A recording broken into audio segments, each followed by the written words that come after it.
Welcome, I'm Stephanie and we're with the Carmel Fire Department. Congratulations on making it to the next step in our application process. We are so excited to have you a part of this. This video is going to walk you through some tips and tricks about our interview process and give you some advice on what to look for and give you some information on how this is going to be structured. With me, I've got several members of our Carmel Fire Department. I'm going to let them introduce themselves.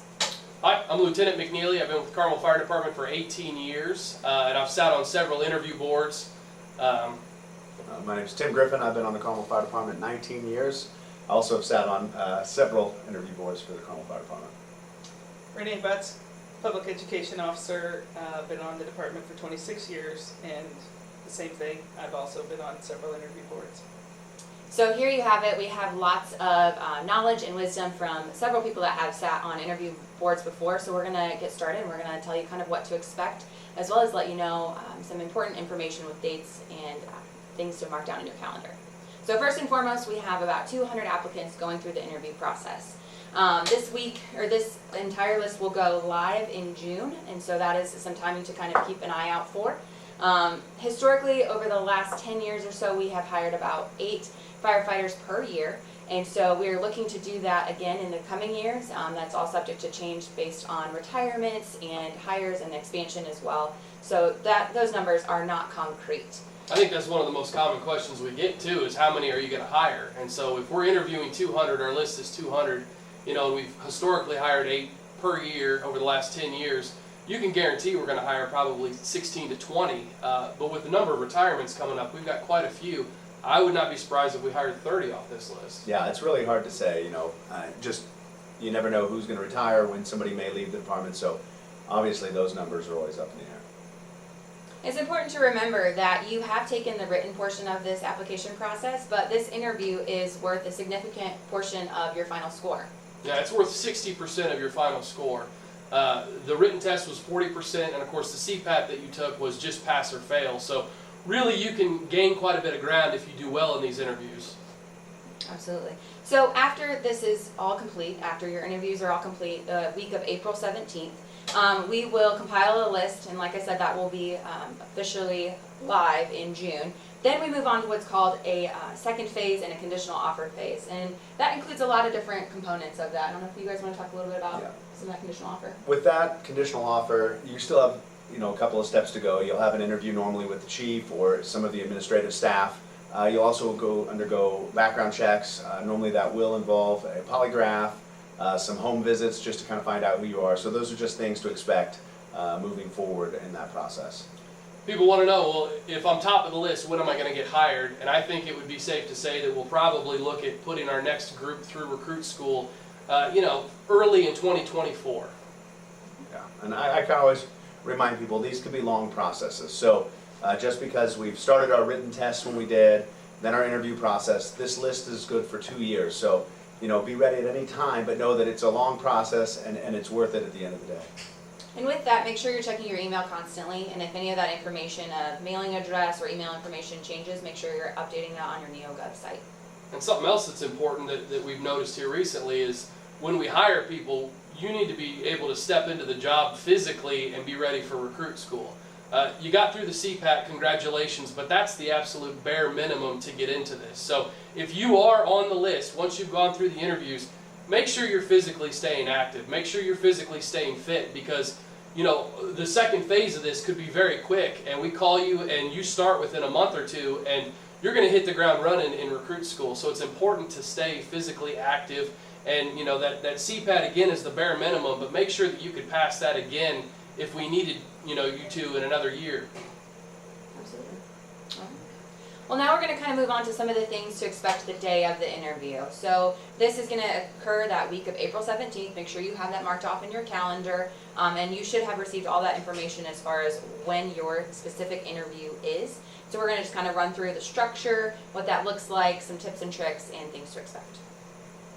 All right, well, so day of the interview, obviously you need to be on time, and I think we've all talked about it, on time is late. So you need to make sure you arrive early for whatever time your scheduled interview is.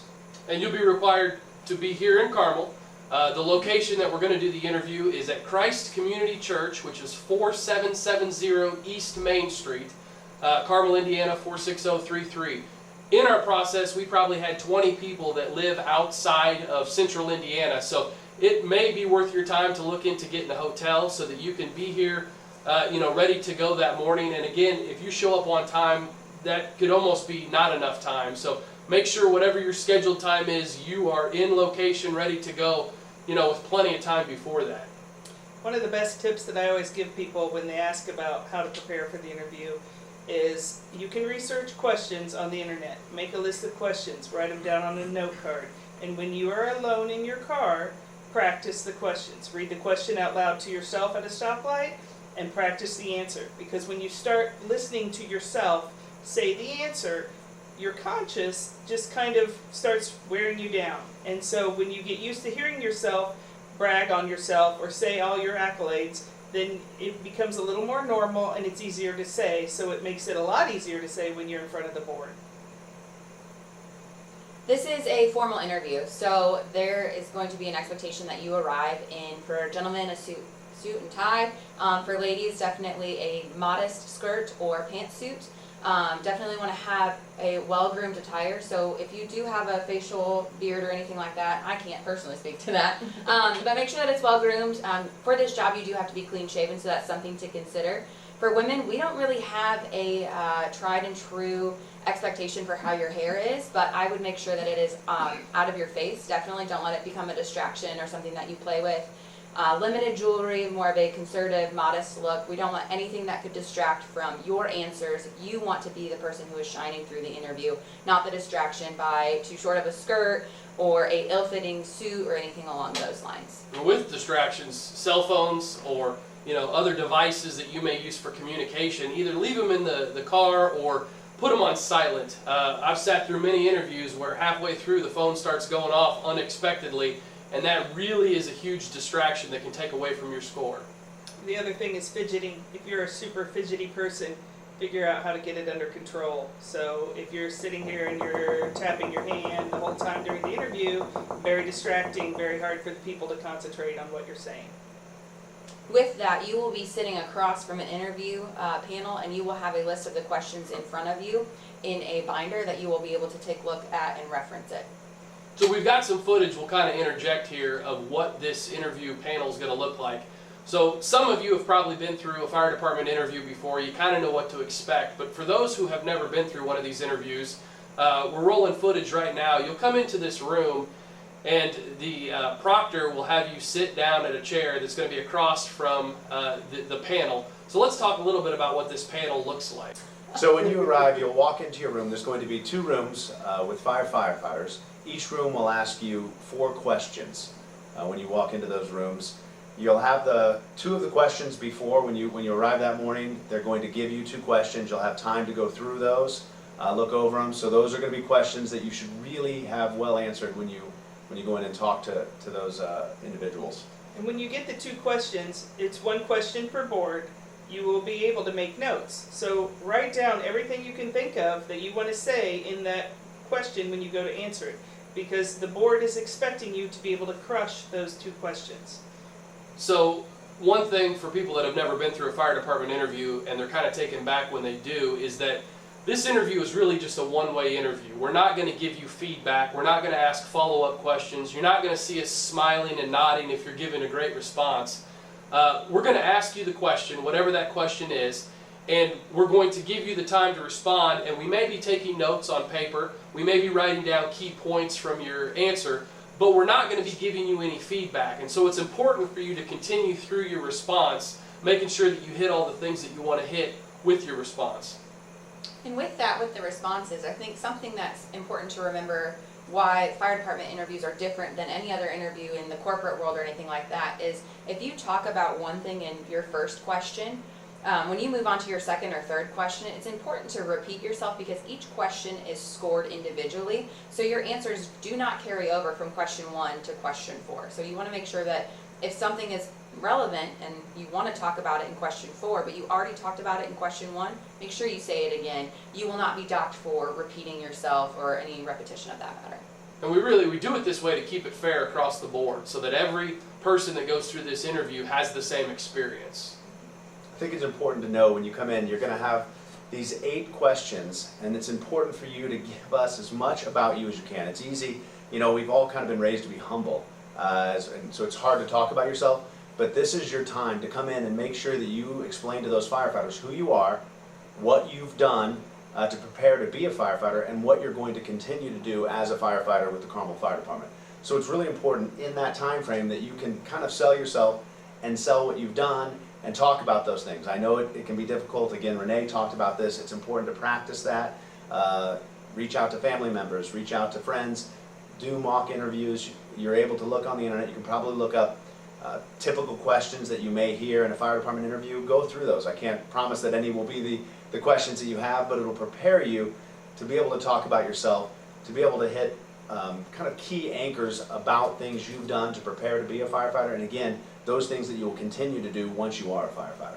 The other thing you can do is practice in front of a mirror, because if you can watch yourself during the interview, you know, while you're interviewing yourself, you can see if you have something that's distracting. You can see how you look when you say something. You can get used to that, and I cannot stress it enough.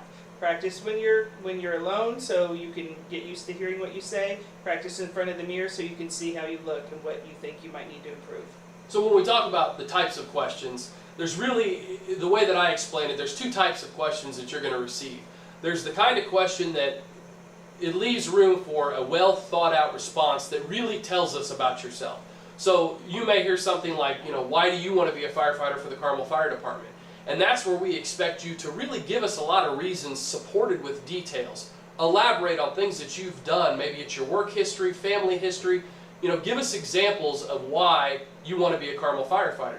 The other type of question is the question that it's not necessarily something that you can prepare for. It's kind of a spur-of-the-moment question. Something like maybe you're on the scene of a fire and there's an irate citizen or something that comes up to you and they're angry. How do you handle that? And really what we're wanting to do is see how you can handle a situation that's kind of thrown at you last second. Absolutely. So in each panel you will have 8 minutes for the entirety, and so something that is also important to remember is it's up to you to manage your time. So you have 8 minutes to kind of get through all 4 questions, and you will receive a sign or some sort of warning that tells you when you have 2 minutes left. So kind of take inventory of that, practice your answers. Like Renee said, when you're going through and practicing your answers, set a timer. See how long you're actually talking to try and understand, do I need to find more, you know, talk a little bit more about myself, a little bit more content, or am I being too lengthy in my answer? So it's really important to kind of manage your time and see how much response you're putting into each. One other just friendly tip that I could give to somebody is you're going to be nervous, and that's okay. I feel that everyone that comes through is going to have a bit of a shaky voice. You're going to be a little sweatier. That's normal. Don't think, oh my, this is going wrong. I'm so nervous. I'm shaking. Everybody's nervous. Relax. Don't worry. The person before you and the person after you is just as nervous. This is a great job, a great career, and so all of you are trying to do this, and we understand that. We've all had to sit in the same position you're sitting in before we were hired, so we understand that. So be prepared for that also as you come through this interview process. So we talk about the content of your answers. Some misinformation that we've heard in the past is that we're only looking for keywords, and that's absolutely not true. You know, you can run down a list and say that, you know, you're hardworking or that you're, you know, loyal or whatever, but if you don't give reasons or stories that support those things, we're not going to give credit to that. So when we ask you a question, don't just rattle off a bunch of, you know, words or terms because you think that you're getting credit for that. You're not. We want to hear a well thought out response with things that support what you're saying. You know, something that separates you too. We want to know you as an individual. This is your 8 or 16 minutes total to really shine and show us, the board, the 10 Carmel firefighters that are going to be sitting across the table, who you are, what you're about. It's really important for you to elaborate on some of this stuff and not just throw out quick terms. We're excited that you have made it to this portion of the interview process, and we definitely look forward to seeing you. We want to wish you the best of luck in the continuation of the process, and if you have any questions or anything like that, all of our information is available on the Carmel Fire Department website.